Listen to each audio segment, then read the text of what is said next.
Praise the lord. ప్రభువైన యేసుక్రీస్తు నామమున ఈ కార్యక్రమాన్ని వీక్షిస్తున్న మీ అందరికీ శుభములు తెలియజేస్తూ ఉన్నాను. విజన్ క్యూటీ ఫెలోషిప్ వారి యేసుతో ఏకాంత సమయం ఈ క్వైట్ టైం కార్యక్రమములకు మిమ్మల్ని ప్రేమతో ఆహ్వానిస్తున్నాను. దేవుని వాక్యాన్ని అనుదినము ధ్యానిస్తూ మన ఆత్మీయ జీవితంలో మనం బలపడుటకై దేవుడు మనకు ఈ మంచి సమయాన్ని అనుగ్రహిస్తున్నందుకే దేవునికి వందనాలు తెలియజేస్తున్నాను. మరి ముఖ్యంగా ఈ ఆదివారం పునరుత్థాన దినమున దేవుని సంఘముగా ఆయన మందిరములో కూడి దేవుని ఆరాధించేటువంటి ఒక శుభదినం ప్రభు మనకి ఇచ్చినందుకై దేవునికి వందనాలు తెలియజేస్తున్నాను. ఇర్మియా గ్రంథంలో నుండి మనం అనేకమైన విషయాలు నేర్చుకున్నట్టుకు దేవుడు సహాయం చేస్తున్నాడు. ఈరోజు మన ధ్యానం కొరకై ఇర్మియా గ్రంథం నుండి ఏర్పాటు చేయడం లేఖన భాగము 49వ అధ్యాయము 1 నుండి 6 వచనాలు. ముందుగా ఈ భాగంలో మనం 4వ వచనం నుండి 6వ వచనం వరకు చదువుదాం. విశ్వాసఘాతకులారా, నా యొద్దకు ఎవడునూ రాలేడని నీ ధనమునే ఆశ్రయముగా చేసుకున్నదానా, నీ లోయలో జలములు ప్రవహించుచున్నవని నీవేళ నీ లోయలను గూర్చి అతిశయించుచున్నావు. ప్రభువును సైన్యములకు అధిపతియునగు యెహోవా ఇలాగు సెలవిచ్చున్నాడు, నేను నీ చుట్టూనున్న వారందరి వలన నీకు భయం పుట్టించుచున్నాను.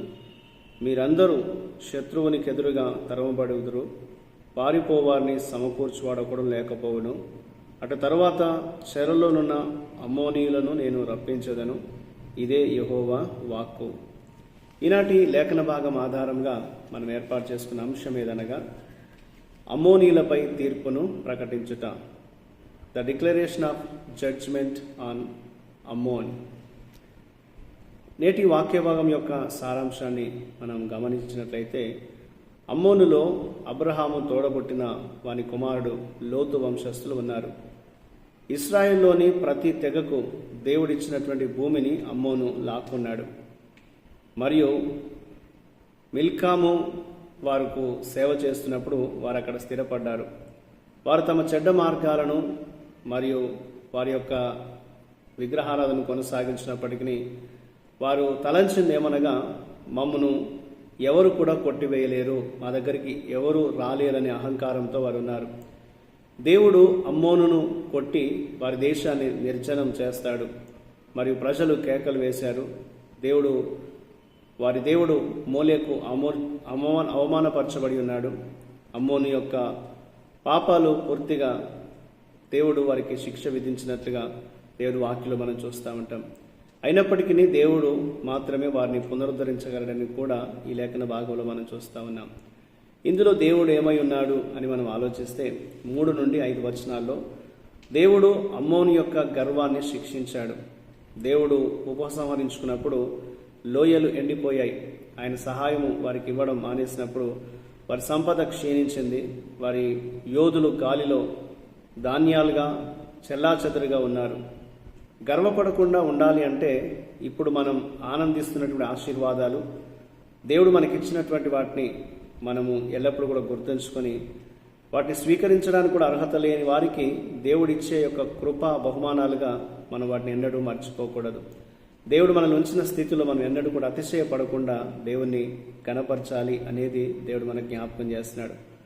6వ వచనంలో దేవుడు ఐగుప్తు మరియు మోయాబీలకు చేసినట్లుగా అమ్మోనీయులకు కూడా పునరుద్ధరణను వాగ్దానం చేశాడు.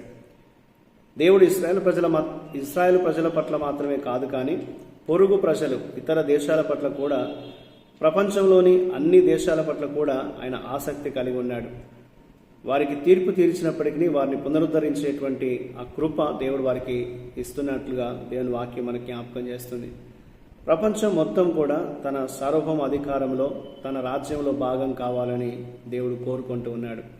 లోకమంతా ఆయన యొక్క రాజ్యము, ఆయన తన రాజ్యంలో భాగంగా వారు ఉండాలి అని దేవుడు ఆశిస్తున్నాడు. కాబట్టి వివిధ సంస్కృతుల ప్రజలను అంగీకరించడం మరియు వారికి సువార్తను తీసుకెళ్లడం, దేవుని ప్రేమను వారికి చాటించడం, వారికి తెలియచేయడం క్రైస్తవుల యొక్క పని, క్రైస్తవుల యొక్క లక్ష్యం అనేది దేవుడు మనకి లేఖనం ద్వారా జ్ఞాపకం చేస్తున్నాడు.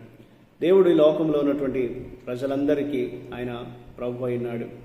వారి పరిస్థితిని బట్టి, వారు చేస్తున్నటువంటి అవిధేయతను బట్టి దేవుడు వారికి తీర్పు తీర్చిన ఆయన వారిని పునరుద్ధరించాలని కోరుతున్నట్లుగా దేవుని వాక్యం మనకు జ్ఞాపకం చేస్తుంది. కాబట్టి ఈ రోజున అమ్మోనీలపై దేవుడు తీర్పును ప్రకటించి ఉన్నాడు. అలాగే వారికి పునరుద్ధరణ కూడా దేవుడు వాగ్దానం చేసి ఉన్నాడు. మన జీవితాల్లో కూడా మనం దేవునికి వ్యతిరేకంగా ఉన్నప్పుడు, దేవుడు ఒకవేళ మనల్ని శిక్షించినప్పటికీ మనం ఆయన వైపు తిరిగితే దేవుడు తప్పకుండా మనల్ని తిరిగి స్థాపించగలడు, పునరుద్ధరించగలడు. ఆయన తిరిగి మనల్ని వృద్ధిలోకి తీసుకురాగలడనేటువంటి నమ్మకంతో దేవునిలో మనం కొనసాగాలనేది దేవుడు మనకు జ్ఞాపకం చేస్తున్నాడు. మన మార్గాల్ని మనం సరిచూసుకొని పరీక్షించుకొని దేవుని వైపు తిరిగితే దేవుని యొక్క కృప మన జీవితాల్లో ఆయన అద్భుతంగా కనపరుస్తాడనేది దేవుడు మనకు ఈ వాక్య భాగాన్ని బట్టి జ్ఞాపకం చేస్తున్నాడు.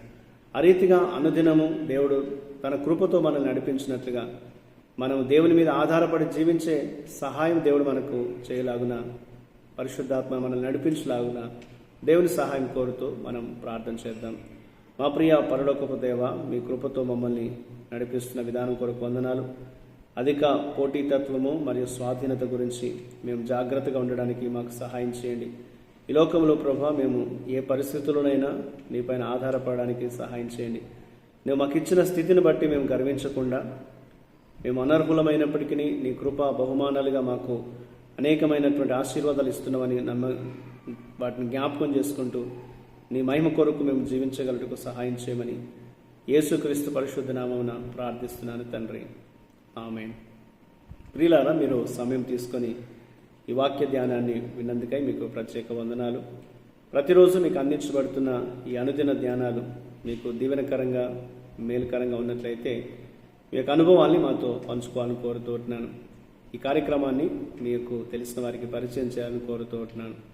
ప్రభు కృప మనకు నిత్యము తోడయుండి కాపాడును గాక. ఆమేన్.